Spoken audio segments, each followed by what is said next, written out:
Ukraine says more Western weaponry is needed to beat the Russians as bodies are recovered from a mass burial site newly liberated in northeastern Ukraine.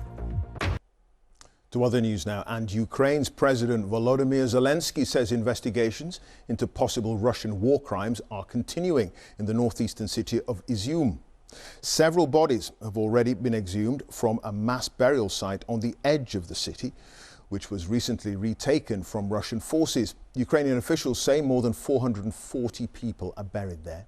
Izyum is just one of several areas recently liberated by Ukrainian forces. However, heavy fighting is continuing in the areas circled here.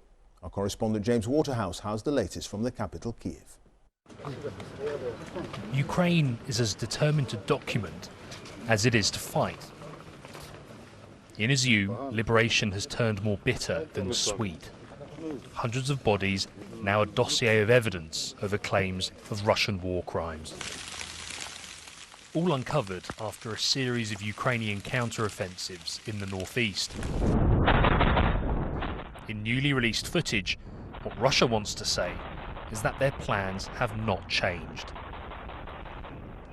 As they look to hit back, the US had this warning if chemical or nuclear weapons were being considered. Don't. It will change the face of war, unlike anything since World War II.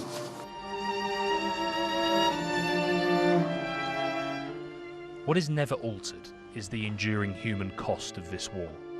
Alexander Shapoval performed as a ballet dancer for 28 seasons at the Kiev Opera House before volunteering to fight for Ukraine. This week, he was killed in a mortar strike in the east.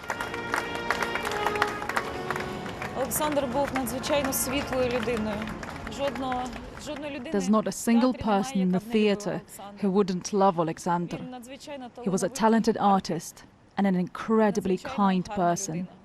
He could not go and defend his family, friends, and all Ukrainians.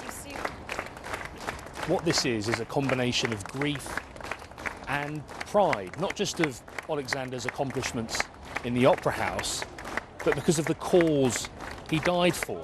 And that's the point. Ukraine has always known why it was fighting and the price it was willing to pay.